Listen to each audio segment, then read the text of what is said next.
Hello students, आपके बीच doctor N के Sharma NKS learning campus में आप सभी का हार्दिक स्वागत है। जैसा कि आप लोग देख रहे हैं कि महाकुंभ का आयोजन वास्तव में प्रयागराज में इस समय बहुत अच्छा लग रहा है, लेकिन आप लोगों की क्लासें ज़रूर थोड़ी बाधित हो रही हैं क्योंकि टाइमली क्लासें नहीं हो पा रही हैं। आवागमन में समस्या आ जाती है, इतना ट्रैफिक बढ़ गया है, इस वजह से कुछ क्लासें लेट हो रही हैं। लेकिन 2-4 दिन की बात है, फिर इसके बाद नियमित क्लासें आप लोगों के बीच रहेंगी। और आज हम लोग चर्चा करेंगे। पहले तो मैंने सिलेबस पूरा बता दिया आपको कि कला का सिलेबस क्या है, फिर मैंने उसके विषय में पेपर भी इस साल प्रयाग ऐतिहासिक करा दिया, फर्स्ट यूनिट। इसके पहले मैंने एक पेपर कराया था आपको मुगल काल की चित्रकला। उसमें लोगों की ज़्यादा डिमांड थी। जो मेरे पुराने स्टूडेंट हैं बहुत लोग सिलेक्शन पा गए थे, कुछ लोग सिलेक्शन नहीं पाए। वो बोले कि सर यहाँ से मेरे प्रश्न गलत होते हैं, तो मैंने वो पेपर सॉल्व कराया था। उसका कुछ भाग जो है बचा हुआ था वो हम आज कराने जा रहे हैं। आप लोग ज़रा देखिए इसको। प्रश्न बहुत अच्छे हैं। हो सकता है कि जो अगली परीक्षा होने वाली है उसमें यहाँ से प्रश्न आने की पूरी उम्मीद है। दिया है उस्ताद मंशूर। देखो पहला क्वेश्चन क्या दिया है कि उस्ताद मंशूर की श्रेष्ठ कृतियां हैं। अब दिया है टर्की कॉक दिया है, मोर मोरनी दिया है, लाल फूलों का समूह दिया, इनमें से सभी। तो टर्की कॉक का याद रखना कि जो उस्ताद मंसूर था इससे नादिर, देखो याद रखना कि नादिर उल असर की उपाधि भी मिली थी। ठीक, नादिर उल असर की उपाधि भी मिली थी। और ये किसने दी थी? तो जहांगीर ने दी थी। किसने दी थी? तो जहांगीर ने। ये प्रश्न कई बार पूछा गया है। और ये एक चीज़ याद रखना कि ये जैसे कि पशु पक्षी वाला चित्र ज़्यादा बनाया इसने, पशु पक्षी वाले चित्र इसने, पशु पक्षी फूल वाले चित्र इसने ज़्यादा बनाए हैं। ठीक है, अगला प्रश्न देखिए।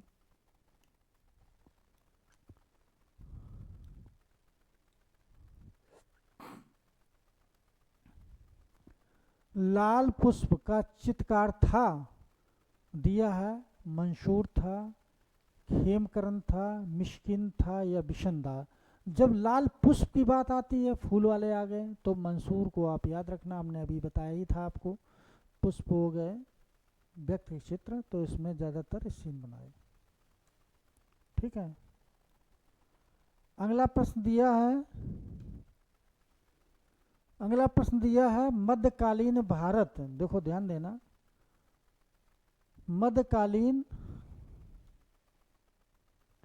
मध्यकालीन भारत के किस सम्राट के शासनकाल के दौरान चित्रकला अपने चरम सीमा पर पहुंच गई? यानी कि मध्यकालीन की बात कर रहा है। तो अकबर दिया है, शाहजहां दिया है, जहांगीर दिया है, औरंगजेब दिया है। तो चरम सीमा पर यानी कि जहांगीर, यानी कि मुगल काल का स्वर्ण काल कहा जाता चित्रकला में। मुगल काल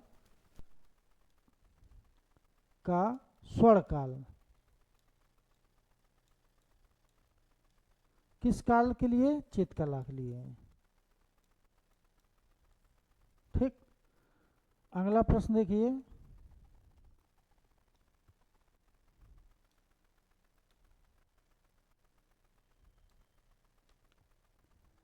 किस मुगल शासक के शासनकाल में कला पूर्ण रूप से विकसित हुई थी? पूर्ण रूप से किसके समय विकसित हुई? तो जहांगीर दिया है, शाहजहां दिया, अकबर दिया, हुमायूं दिया। तो पूर्ण रूप से विकसित की बात करेगा तब याद रखना जहांगीर हो जाएगा। ठीक है,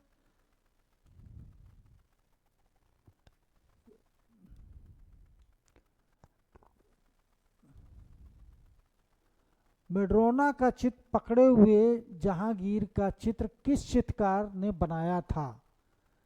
मेड्रोना का चित्र। ठीक है, तो यहाँ अबुल हसन दिया, मिस्किन दिया, उस्ताद मंसूर दिया, हाजी मदनी दिया है। तो अबुल हसन, वास्तव में देखा जाए अबुल हसन को जहांगीर ने तुझके ए बाबरी में ये कहा है कि वास्तव में जितनी प्रशंसा की जाए अबुल हसन की उतनी कम है, ये एक श्रेष्ठ चित्रकार था। ठीक है, तो नादुर उल जमा की उपाधि भी दी गई इसको है। अगला देखो प्रश्न कि किस मुगल शासक ने यूरोपीय चित्रों की अनुकृतियां तैयार कराई थीं?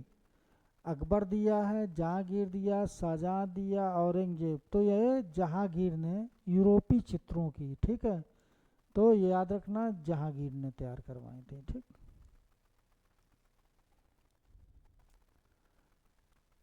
दिया है अलंकृत हंसिए। अलंकृत हंसिए किस शैली की देन है? मुगल शैली, राजपूत शैली, अजंता शैली, गढ़वाल शैली। तो ये मुगल शैली। अलंकृत हंसिए के जो पूछी जाए शैली किसकी है, तो मुगल शैली है। ठीक है, बहुत अच्छा प्रश्न, ये पूछा जा चुका अभी पिछले बार। दिया है प्रजात तकनीक का प्रयोग किस चित्रण शैली में किया गया है? यहाँ किस, यहाँ क्या हो जाएगा, किस चित्रण शैली में किया गया है? तो दिया है अभ्रंश शैली में, मुगल शैली में, कालीघाट शैली में, मेवाड़ शैली में। तो मुगल शैली में। किस में किया गया है? प्रजात तकनीक का प्रयोग, तो मुगल शैली याद रखना। ठीक है, अगला प्रश्न देखिए।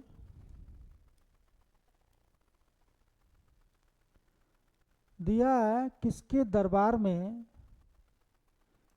दरबार में अबुल हसन ने ईसाई विषयों पर चित्र बनाए थे?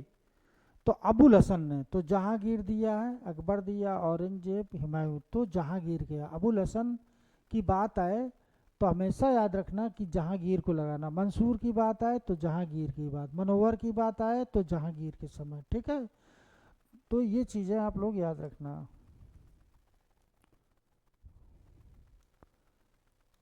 अगला प्रश्न, किस मुगल सम्राट ने महान संगीतक हरदास से भेंट की थी? अकबर दिया, जहांगीर, शाहजहां, बाबर। तो अकबर ने हरदास जो संगीतक थे भेंट की थी अकबर ने। वास्तव में देखा जाए अकबर जो था मुगल काल का एक उदारवादी महान शासक था। ठीक है, अकबर वास्तव में सभी धर्मों के प्रति उदारवादी नीति अपनाई थी। ठीक है, दिया है कि अकबरकालीन चित्रकारों, देखो ध्यान देना, अकबरकालीन चित्रकारों में सर्वाधिक संख्या किसकी थी? फारसी चित्रकारों की, हिंदू चित्रकारों की, भारतीय मुस्लिमों की, या उपयुक्त में से किसी की भी नहीं। तो याद रखना कि हिंदू चित्रकारों की संख्या अकबर के समय सर्वाधिक थी। ये अकबरनामा में मिलता भी है, अबुल फजल ने इसका उल्लेख किया है। ठीक है, अगला प्रश्न, अकबरकालीन अकबरकालीन चित्रों की क्या विशेषता थी? दरबारी चित्र थे, या पशुपक्षी के चित्र थे, या नायक नायिका के चित्र थे, या प्राकृतिक चित्र थे? तो दरबारी चित्र ज्यादा थे। ठीक है, अकबर की विशेषता थी ये। अगला प्रश्न देखिए भाई, दिया है मुगल चित्रकार का क्या नाम था? मुगल चित्रकार का नाम बसावन दिया है, मौलाराम दिया है, राजा रवि वर्मा दिया, अमृता सेरेगल दिया। तो ये तीनों नहीं है, और इसमें बसावन है। बसावन किसके समय था? तो अकबर के समय था। किसके समय? अकबर। एक सुनसान जगह में घोड़े पे बैठे मजनू का चित्र किसने बनाया? तो बसावन ने बनाया। बसावन भी उस समय का एक अच्छा सर्वोत्कृष्ट चित्रकार था। अब अगला प्रश्न देखिए, बसावन, फिर देखो बसावन किस मुगल शासक का दरबारी था? हुमायूं का, अकबर का, औरंगजेब का, शाहजहां का? तो ये अकबर का दरबारी था। किसका दरबारी था? तो अकबर का। ठीक है,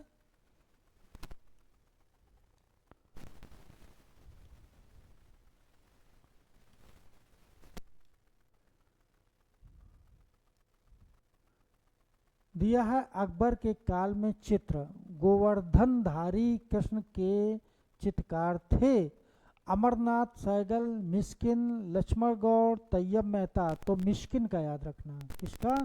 मिस्किन, ठीक है, ये वाला। अच्छा एक चीज़ और याद रखना, अकबर ने जो है लगभग 49-49.5 वर्ष शासन किया था और औरंगजेब, दो मुगल काल में ऐसे थे बादशाह जिनका शासनकाल सर्वाधिक रहा है। और कहा जाए 13.5 साल में की आयु में अकबर का राज्याभिषेक हो गया था। अकबर के जीवन के शुरुआती दौर बड़े कठिनाई के थे, क्योंकि जिस समय कमरान जो है हुमायूं से युद्ध कर रहा था, एक बार तोहफे गोला बारूद उस समय प्रयोग हो रहा था, हुमायूं को लटका दिया गया, उसको अकबर को लटका दिया गया बच्चा, लेकिन उसको बचाया। तो कहा जाता है कि वास्तव में अकबर ने शुरुआत में बहुत कठिनाई के दिन गुजारे और बाद में मुग़ल काल का एक ऐसा बादशाह जिसने बड़े भूभाग पर शासन किया। और कहा जाए अकबर के समय, यानी कि याद रखना 9 रत्न इसके भी दरबार में थे, ठीक है। और उसी तरीके से गुप्त काल में चंद्रगुप्त द्वितीय के समय भी 9 रत्न थे। अकबर के समय हिंदू राजपूतों से वैवाहिक संबंध भी हुए, जैसे भारवल ने कछवाए वंश के थे, अपनी पुत्री का विवाह किया था। और कहा जाए कि सभी धर्मों के प्रति उदारवादी नीति अपनाई थी, ठीक है। अगला प्रश्न देखिए भाई, महाभारत का फारसी में अनुवाद, ये तो प्रश्न बहुत पूछा था, महाभारत का फारसी में अनुवाद कौन सा है? तो हमजानामा है, रजमनामा है, या रुवायत है, या अकबरनामा। तो रजनामा का नाम फारसी भाषा में किया गया है, किसका? महाभारत का, ठीक है। तो ये चीज़ याद रखना। अगला प्रश्न देखिए भाई, ये प्रश्न हिट है, ये आप समझ लो, ये प्रश्न आने ही हैं। अगला प्रश्न देखिए, फारसी में अनुवाद महाभारत को जाना जाता है रजनामा में, या हमजानामा में, तारीख अल्फी में, अनवर सोहली में। तो रजनामा में, ठीक है, रजनामा में जाना जाता है, ठीक है।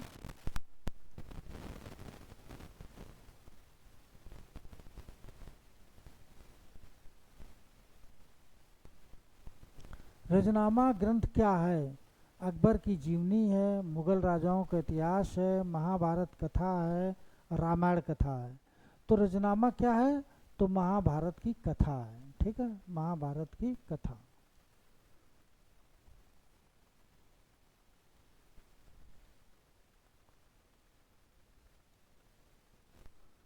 अकबर के शासनकाल में विद्वानों के एक दल ने महाभारत का संस्कृत से फारसी में अनुवाद किया था, ठीक। उसके बाद कलाकारों को चित्रण हेतु दिया गया। ये फारसी अनुवाद क्या कहलाता था, ठीक है? तो तूतीनामा है, खमसा निजामी है, रजनामा है, अनवर सोहली है। तो रजनामा को, ठीक है, याद रखना कि रजनामा को, ठीक। ये प्रश्न थोड़ा सा घुमाया है, आप लोग इसको अच्छे से करिए कि गलत अब ना हो दोबारा। पार्सियन में अनुवादित महाभारत को क्या कहा जाता है? हमजानामा, रजनामा, तारीख अल्फी, अनवर सोहली। तो रजनामा, ठीक है।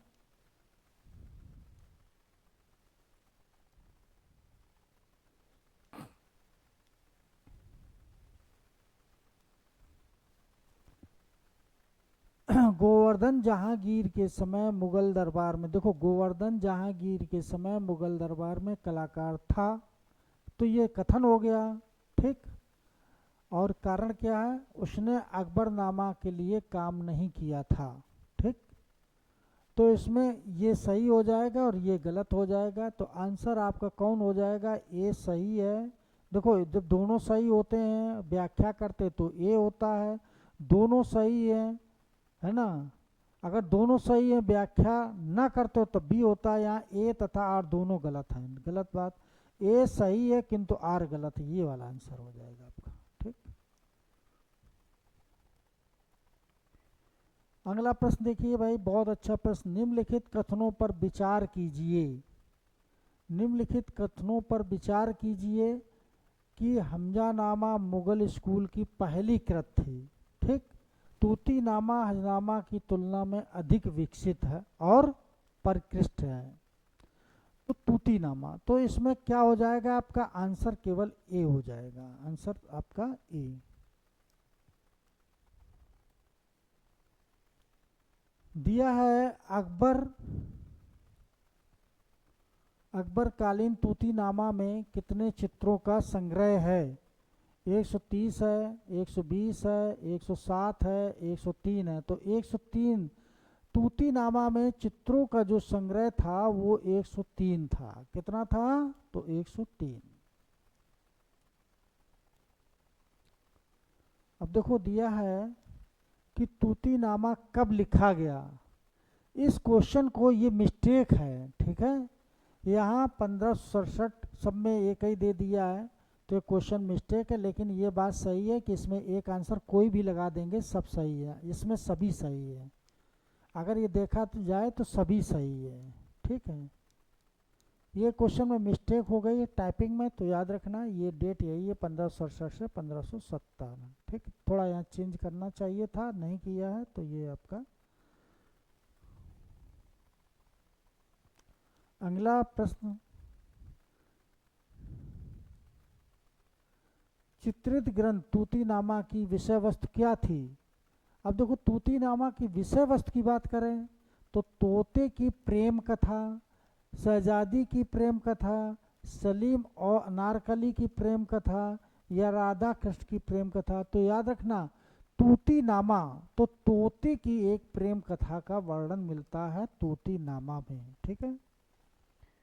अगला प्रश्न देखिए भाई, कथन और कारण वाला। मैंने बताया बहुत आसान होते हैं, लोग यही गलत करते हैं। कथन दिया, कारण दिया। बाबर ईरान से, देखो ध्यान दें, बाबर ईरान से दो चित्रकारों को, यानी कि मीर सैयद अली, अब्दुस समद को भारत लाया। तो ये गलत हो जाएगा। कौन लाया था, तो हुमायूं लाया था।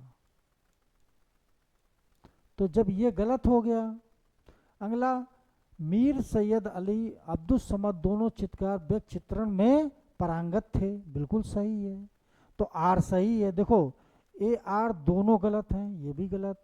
ए सही है, आर भी सही है, गलत। ए गलत है लेकिन आर सही है, यही आंसर आपका हो जाएगा सही, ठीक है। अगला भाई देखिए, दस्ताने ए अमीर हमजा। दस्ताने अमीर हमजा नामक मुगल पोथी, इनमें किसके समय, यहाँ पर होना चाहिए किसके समय बनी थी दस्ताने ए अमीर हमजा। तो बाबर दिया, हुमायूं दिया, अकबर दिया, जहांगीर। तो दस्ताने अमीर हमजा किसके समय तैयार हुई, पूर्णतः तैयार किसके समय हुई थी, तो याद रखना अकबर के समय, ठीक। बहुत अच्छा प्रश्न है। अगला प्रश्न देखिए,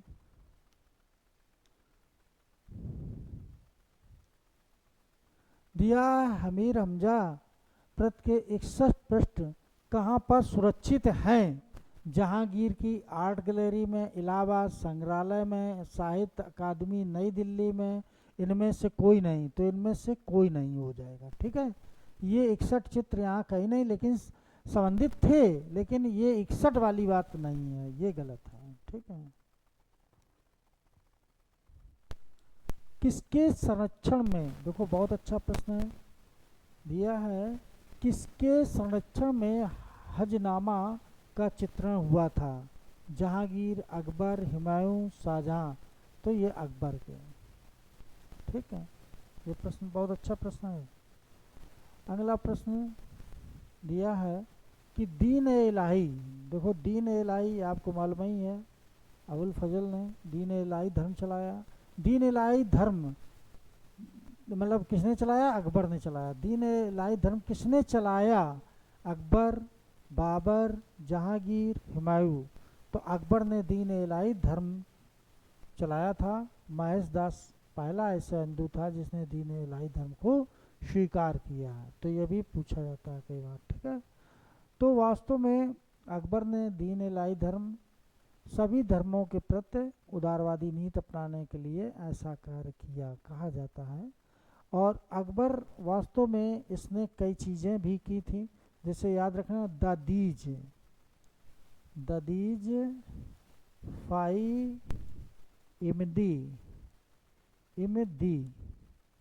देखो आज आपको एक सूत्र बता रहे हैं, एक सूत्र बता दे रहे हैं तो जिससे कि आप भूलेंगे नहीं। फिर से द दीज फाई इमदी। अब देखो सबसे पहले उसने दास प्रथा समाप्त की थी, फिर तीर्थ यात्रा, फिर जजिया कर, फिर फतेहपुर सीकरी, फिर इबादत खाना, फिर इबादत खाना सभी धर्मों के लिए खोल दिया था, मजहर की घोषणा की, दीन इलाही धर्म चलाया। ये सूत्र याद रखना और बहुत पूछा जाता है, ये अक्सर आपने देखा होगा, ये सूत्र आप लोग तैयार रखना, ठीक है। तो यहाँ से दास प्रथा भी हो गई, तीर्थ यात्रा, जजिया कर, फतेहपुर सीकरी, इबादत खाना सभी धर्मों को खोला गया, मजहर की घोषणा, दीन इलाही, ये सारी चीज़ें जो थी अकबर के द्वारा चालू की गई। और यहाँ से प्रश्न आपने देखा होगा अक्सर पूछा भी जाता है, ठीक है। तो आपको एक कोडिंग बता दें, कोडिंग के द्वारा इतिहास में बहुत कोडिंग है, बहुत कोडिंग हम देंगे। अभी पहले एक बार पढ़ा लिया जाए, फिर हम कोडिंग भी बताएंगे आपको, जिससे कि आपके प्रश्न गलत नहीं होंगे। तो जुड़े रहिए NKS लर्निंग कैंपस से। और वास्तव में जो लोग NKS लर्निंग कैंपस से जुड़े हैं, वास्तव में देखना इस बार का रिजल्ट बहुत बेस्ट जाएगा। हाँ, आप लोग इतना ज़रूर करिए कि लाइक सब्सक्राइब जरूर चैनल करिए। दूसरी चीज़, अभी हम लोग एक क्रैश कोर्स का बैच स्टार्ट करने वाले हैं, जिससे कि पेपर के साथ साथ वो क्रैश कोर्स भी चालू करेंगे। मिलते हैं हम लोग अगली क्लास में फिर पुनः।